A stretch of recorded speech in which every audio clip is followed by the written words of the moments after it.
I think it's always important to have our allies brought in at some point so they can hear what we're saying and find ways that they can support us the way we want to be supported. Welcome to the Game of Her Own podcast, your go-to place for empowering behind-the-scenes stories of trailblazing women who work in the sports and event industry. I'm your host, Jahaan Blake, and I'm honored to bring you this free resource where you'll hear firsthand accounts of how these incredible women got their seat at the table. And I will personally share strategies to help develop your leadership skills in this industry. We've got a lot to explore together. I am so glad you're here. All right, Game of Her Own listeners, let's do this.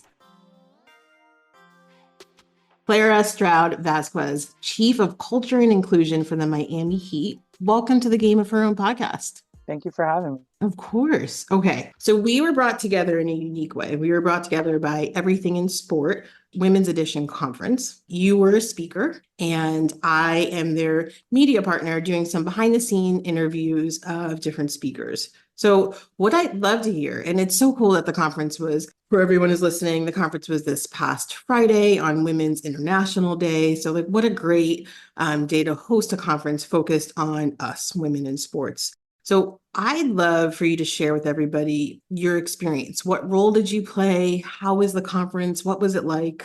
It was a really interesting conference because I live in the US. Conference was held in the US, but it was put together by a group who's from the UK. So just the initial, the name of the panel they sent me, I'm like, I don't think that should be me. And then we had a further conversation and I'm like, okay, this makes sense. They have things like safeguarding, which we don't necessarily have in the US. And I'm like, what's safeguarding? And things like that. So just some of our terms in sports are kind of different, which is always interesting. But the conference itself was fantastic. It was held at Inter Miami's stadium, which was pretty cool that you could overlook the pitch during the conference. I was on a panel with two other women speaking about supporting women in sports. One of them is a sports psychologist, performance person. The other one works for a Premier League team. So it was great to kind of have our different perspectives and our different backgrounds. And, I got to meet a ton of cool people and interesting folks. And there were a good number of men in the room to support, which I thought was fantastic. A lot of times you go to women's conferences and it's only women in the room, which is great. We need a space for us to kind of talk and share. But I think it's always important to have our allies brought in at some point so they can hear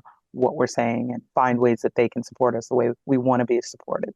Yeah, I like the idea of having men be able to ask questions. That too. Yeah, just being able to be like, okay, I hear you, but how, and asking specific questions as it relates to them. Okay, so tell us the name of the panel you were on. I'm going to say it was like performance, which I actually do. I have coached before. I have that background, but I was like, that's not what I do right now. But you have to think about it from holistically and how that works with every area of sports. It's stimulation. That's what it was. It wasn't performance. It was stimulation. And so you're like, what is stimulation? What does that mean? They had an innovation panel, which makes sense. They had a regulation panel, which makes sense. But when it got to mine and it was stimulation, I'm like, what am I? Stimulation. Okay. But like I said, we had a great conversation about how we were supporting women from the standpoint of kind of education and giving them the right tools and things like that. All right. So we talk a lot about imposter syndrome, self-doubt, anxiety on this podcast and how leaders like yourself overcome it. Like, keep going, feel the fear and do it anyway. So we just met this morning. So I don't know if you were feeling self-doubt, but love to hear, were you experiencing self-doubt, imposter syndrome, or were you nervous when it came to sitting on this panel and speaking in front of all these women and men?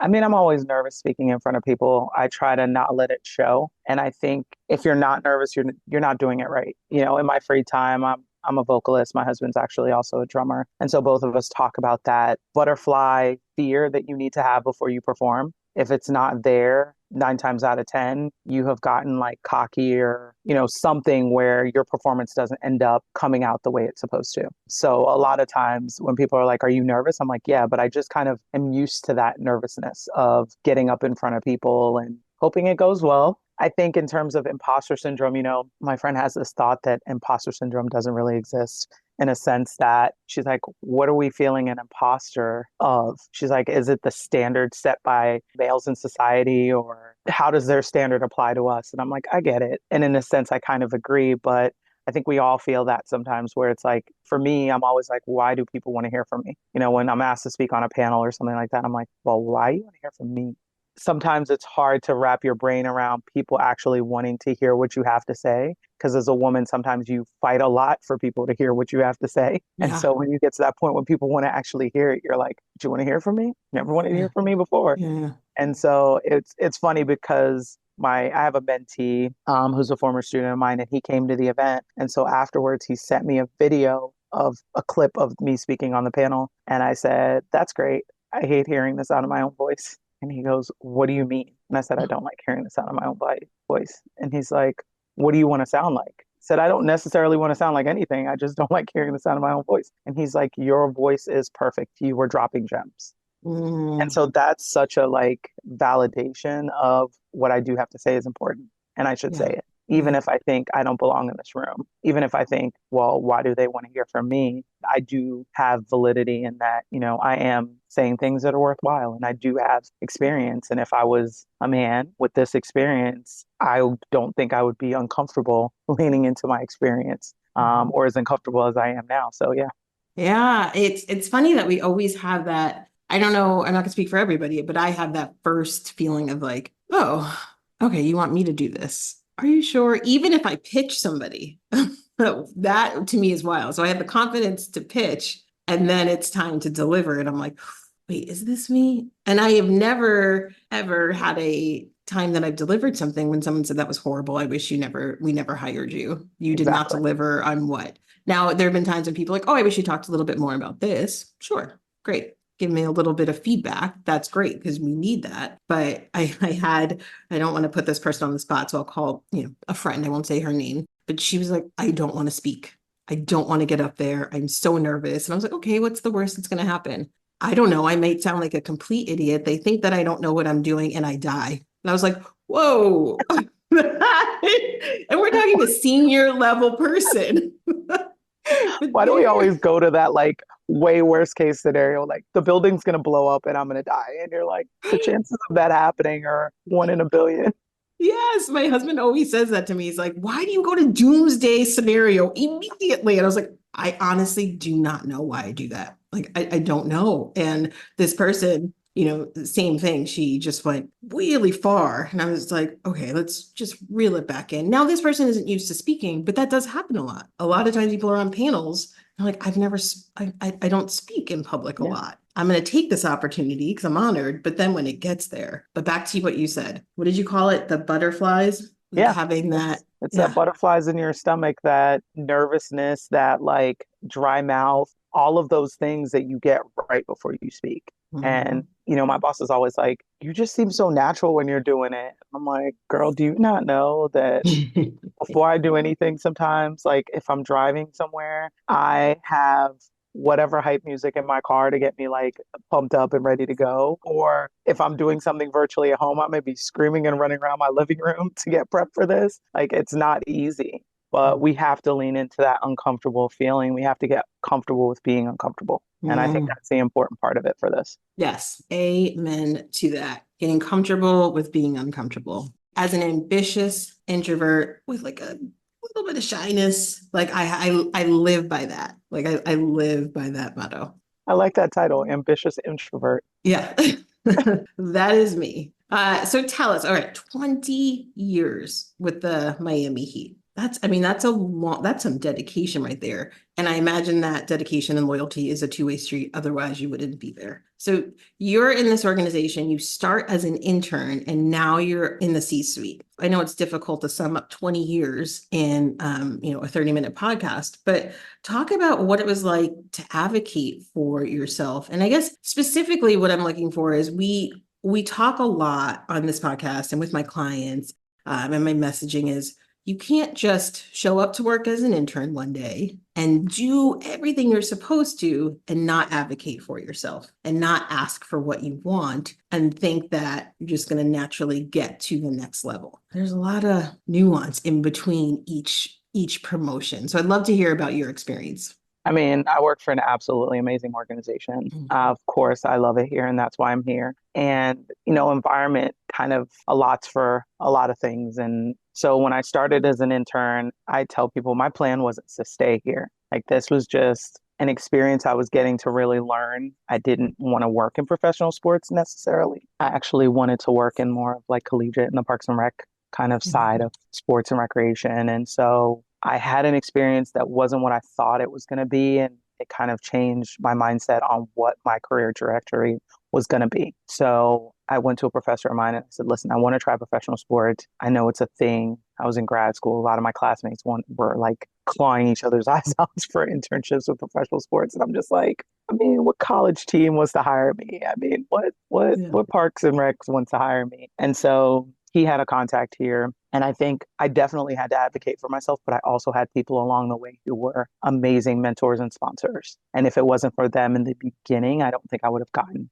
in and gotten to that starting Mm. point. My professor advocated for me to his contact, like she's sharp, she knows what she's doing. His contact gave me a chance. A full-time position came open and somebody recommended that I apply for it, even though I was like, yeah, I'm not planning to stay in this area. Like once I'm done, I'm leaving, I'm moving, I'm going back home. This is not it. And they kind of pushed me and challenged me, like, take this job, apply for this job, at least see what happens. And I applied for it and I got it. And I remember sitting in the conference room calling my mom, being like, hey, the Heat offered me a position. Like, I applied for this job and I got it. And she's like, and I said, and nothing. I don't know if I want to take it. And she's like, little girl. I said, what do you mean? She's like, you're in grad school because I hadn't finished grad school yet. She's like, you don't have other job opportunities. Like, you don't have other job offers right now. Take the job. She's like, a year or two, get some experience. And if you absolutely hate it, you can leave. And I said, all right, we'll do it. We'll see what happens. And so I took the job thinking, we'll see what happens. Like, it's like matching with somebody online and being like, oh, I'll go out with them once. I'll see how Yeah. this works out. Um, and lo and behold, to my, surprise and absolute happiness, it worked out. I ended up with a boss who was amazing, and he was also amazing at being an advocate and kind of teaching and leading by example. And so it made it easy to go to him and say, okay, I've been in this position. I love this position, but I want more responsibility. And it wasn't necessarily, yeah, I think behind everybody's desire for advancement and promotion, there's a money factor, there's a title factor. But also for me, it's really like the responsibility. Like I am somebody who loves knowing different things and having my hands in different things and being challenged. And I needed that, And so I'm like, I couldn't see myself sitting in this position forever. So what's the next step? Where am I going now? I've learned a lot of things. I've learned all the things I think I can learn right here. Next. And so, I went to him and said, this is what I want to do. And he said, yeah, I like that idea. And so that's how I moved into my next role. And, he moved me into another role after that, seeing where I had gone. And so when I got to as marketing manager and there were some changes internally going on, and he came to me and said, listen, I'm taking on some things that I think you would be the perfect person to help me kind of do. And I'm like, that's when the imposter syndrome kind of set in. And I'm like, Mhm. am I the right person for this role? Can I Mhm. handle this? I said, let me think about it. And so I went, I thought about it. I actually met with somebody who was doing a similar role at the NBA and I said, tell me everything you do. Like, I want to hear. And so she started talking. And at the end of the meeting, we're like ideating on things I could do if I took the role here. And I left that meeting like, okay, I'm going to take this role.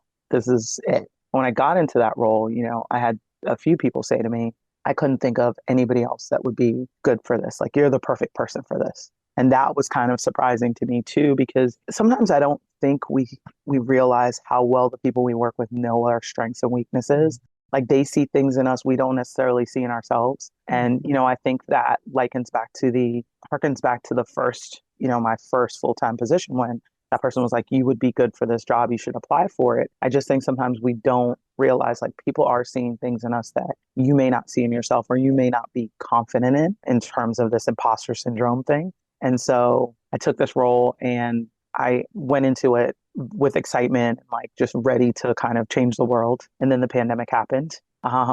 And because I've had the experience here where I've been here so long, I think I was able to suggest things and do things during the pandemic because my role is really people centered for our Mhm. people that if I wasn't here as long or I didn't have the experience or I couldn't advocate for myself, wouldn't necessarily have happened. So I was, throwing out some ideas and doing some things that, if I wasn't able to kind of speak up for myself and the things I wanted to do, I wouldn't have been able to accomplish them. But I did, and they ended up in the position I'm in now. It's fantastic. I love being a part of our senior leadership because one of the great things about our senior leadership here is that I think we all just want to do the right things. We want to do the best things for our people. We want to do the best things for this organization. And it's great to be a part of that group. There's been times along the way where I think people have advocated for me, and there's been times I've advocated for myself. And there's been times that both of those things have had to have happened. So I think it's a balance. We definitely, in people advocating for us, we also have to be willing to take those challenges and accept those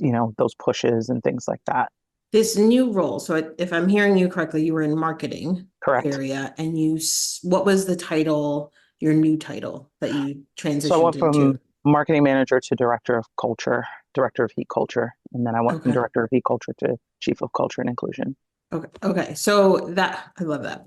That moment when you stepped into that director role, would you, if you were in marketing and if you were, I know you wanted to stay here, but let's do a couple hypotheticals here.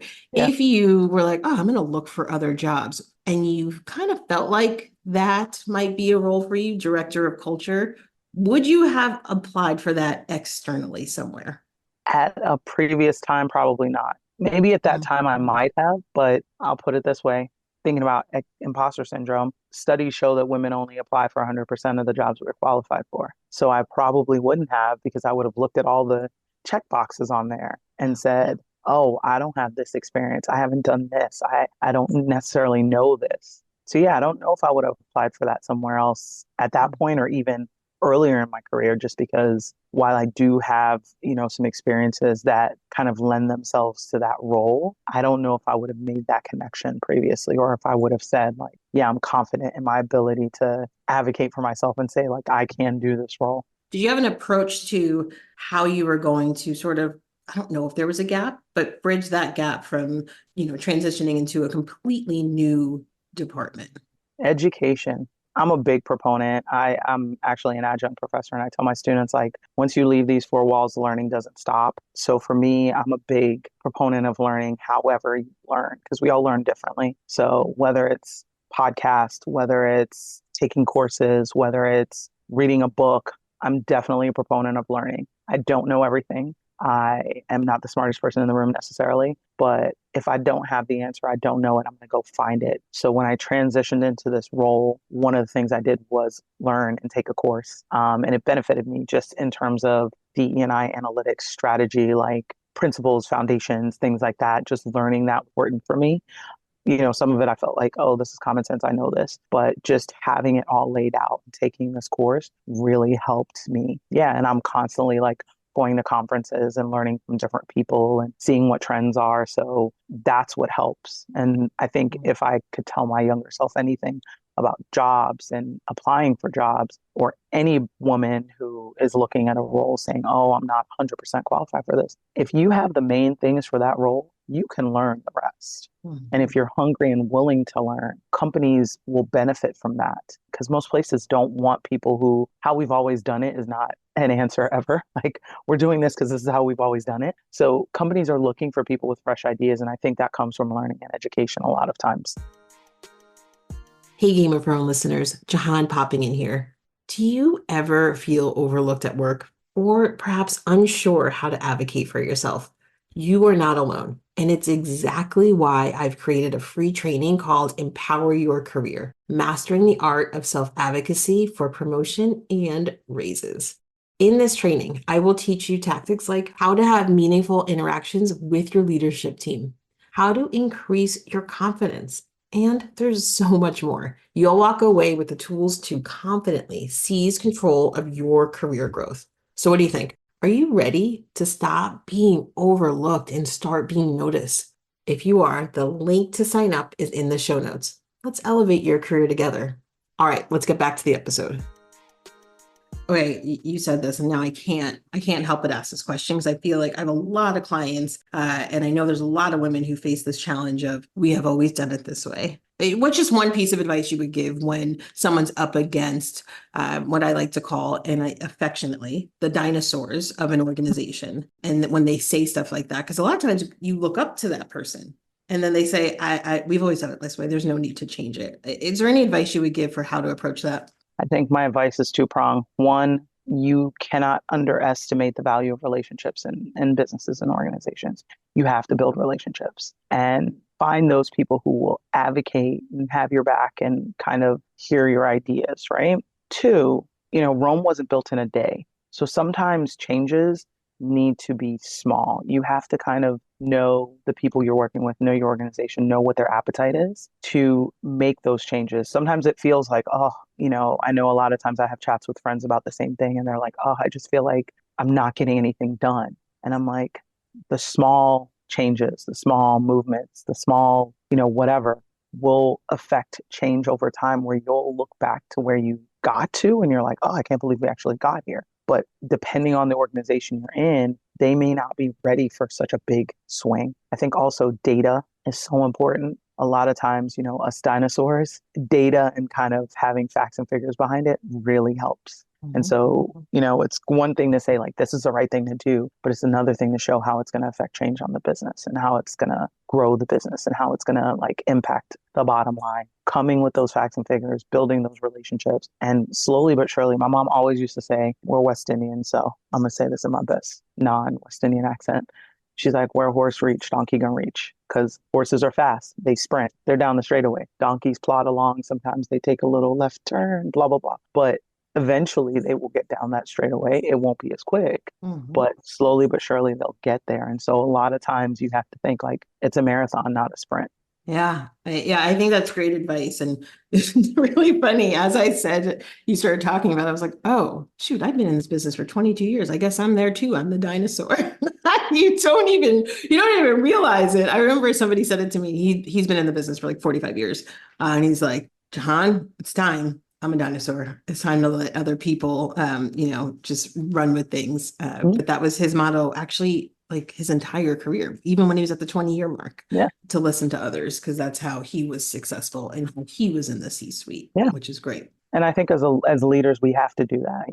My Yeah. previous leader, who, like I said, he was great, and I love him, and we still work together. He's always like, I hire people who are smarter than me because they know things that I don't know, and they Mhm. make me look great eventually. And so hiring those folks who they may be younger, maybe junior in their career, but they have these different ideas are really going to help you as a leader if you take the time to listen to them. And it's a two-way street because you're teaching them the history and all of this institutional knowledge about your business. They're teaching you new ideas. And this is where innovation happens. And this is where you get to the point where your business Mm. grows. Yes. All right. I'm loving this conversation and I can go on forever, but I promised I would keep it short. So let's move into the final sprint. 5 questions, hopefully easy questions. First thing that So comes to mind. All right. What's a goal you achieved that initially you weren't sure you could reach? raising a human being to be a teenager, I have a 13-year-old, and I didn't think like, I mean, being a parent is tough. And so getting to this point where I have a human being that I see as becoming their own person and independent and they're thinking for themselves and things like that, I didn't know whether or not I could get there. My mom was such a great parent, and so I'm like, I could never be half the parent that she is. But I look at my daughter now and I'm like, not doing too bad. I don't know that feeling because I only have fur babies, but I can only imagine, especially as I sit and watch my sister try to raise 2 toddlers. Yeah. Yeah, it's All right. hard. I mean, I don't feel like hard's not even like a good enough word. Like it is a different level. Like, Yes. man, oh, I'm so impressed with parents. Okay. What's your go-to pump up song? Ooh, there's several. But right now, like I said, I'm West Indian. I have a favorite soca song that is my current favorite of my favorites. Actually, you know what? I'm gonna go with my usual favorite. I'm gonna go with Lucy by Destra. That's my go-to old school soca pump up song that if I'm like driving into the office and need to get up for the morning or Yeah. speaking on podcasts, I'm gonna listen to that. Okay. All right. We're going to link to that in the show notes. All right. What's your favorite way to unwind after a busy day? I love true crime. So whether it's watching a true crime show or listening to a true crime podcast, I'm going to be something in true crime. Do you have a go-to? All of the usuals, like the serials of the world, A Killing on the Cape, and, those types of No. things. I love the first 48. I watch a lot of first 48, which is terrible. My husband's like, I'm scared of what you're watching. But I also like which isn't true crime necessarily, but like Criminal Minds. Yep. Um, I'm just fascinated with why people do the thing they do. So I Mhm. just love hearing the anatomy of how somebody gets from point A to point B in terms of like a murder or something like that. Yeah, yeah, you and my husband are exactly alike. And you know what? I think it's fine. He's a Dateline person. That's his Oh, thing. Dateline's also great. Dateline's Yeah, also see? fantastic. And I finally got into after a long time, which my friends are like, you never watched this, but I never watched How to Get Away with Murder when it first ran. And people would always tell me, you remind me of Annalise. And Huh. I'm like, I don't know if that's a compliment.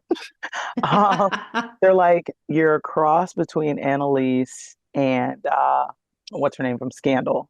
And so I'm Yeah, like, yeah. all right, well, I have to watch these shows. So Scandal's next up, but I finally watched How to Get Away with Murder, which was like right up my alley and Yes. perfect for me.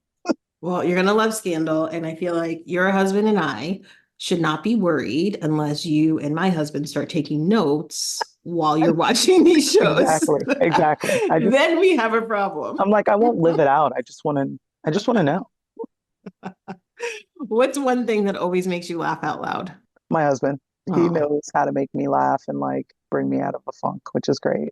When we got married, it was funny because I said to somebody dating, I was always like, I don't really have time for dating because my career and when I was like even in like high school and college, I'm like, I don't have time for this. Like school is a priority. But I always knew I needed somebody who would be able to deal with my crazy schedule with work and the type of job I have and all of these things and somebody who could make me laugh. And I found that person. So that's beautiful. Okay, last question. Name one woman in sports who inspires you and share why. she is my bestie, and I love her. Jennifer Alvarez, who is our SVP Chief Brand Officer. Yeah. She is just one of those people that's an absolute badass, if I can curse. And she is so smart and so funny, and she's a girl's girl. She's always supporting women and always makes me feel supported. And our love language is TikTok. So she sends me TikToks and I send her TikToks. And she's just one of those people that you can't help but want to do great work around her and want to come up with great ideas and just love her. She's a fantastic person. What a great special relationship to have, especially at work. All right. This has been I mean, we packed a lot into 30 minutes. I So know. yeah. So I'm so grateful that we got a chance to talk. If someone wanted to get in touch with you, how could they go about doing that? LinkedIn. I'm the LinkedIn. only Clara Stroude-Vazquez on LinkedIn. So LinkedIn's the easiest way. Okay. Well, fantastic. Thank you so much for spending some time with me this morning. No, thank you for having me. Ladies, now it's your turn.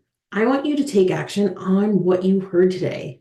Clara and I talked about a lot in this episode. I want to talk about two things you can adopt as your own and make a difference in your career almost immediately.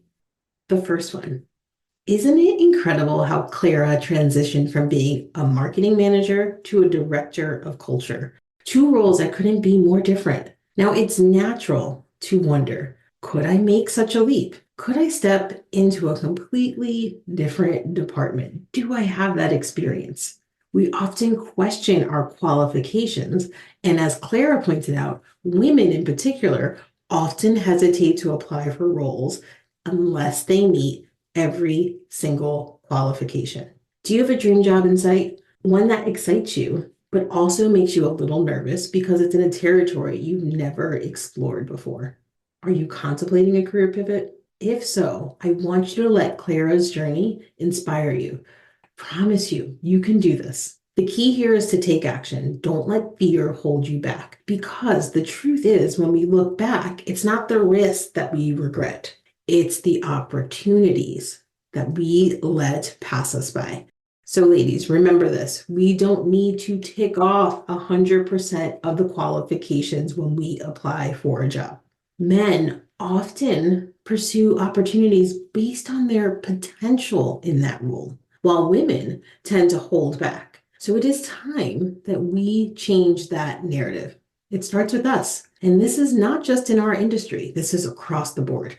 We need you to rise on up and step right into your power. You have everything it takes. Everything is within you. And remember, if there's something you don't know, just like Clara did, you have the ability to learn. Think about it, just like you did when you first started in your role. So, what is your next move going to be? The second thing I want to talk about is one of my favorite sayings that Clara brought up. Get comfortable with being uncomfortable. Did you step out of your comfort zone this week? What if your goal for every single week was to take at least one step beyond your comfort zone? Here's the deal. When we are nestled comfortably in our routines, it often signifies a halt in our growth. But I know you're not here to stand still. You're ambitious. You are unfulfilled with just good enough. You want more. And to attain that more, you'll need to extend beyond the familiar confines of your comfort zone. Yes, yes, yes, yes. It might seem intimidating, but that's just in the beginning. I promise you, it will get easier every single time you do it. So until our paths cross again next week, I'm passing the baton over to you. Your mission, should you choose to accept it, is to go out there and take large steps outside of your comfort zone. Remember, the magic happens outside of your comfort zone. So my friends, let's make some magic happen. Until next week. In the meantime, it is your turn to go out and take some action.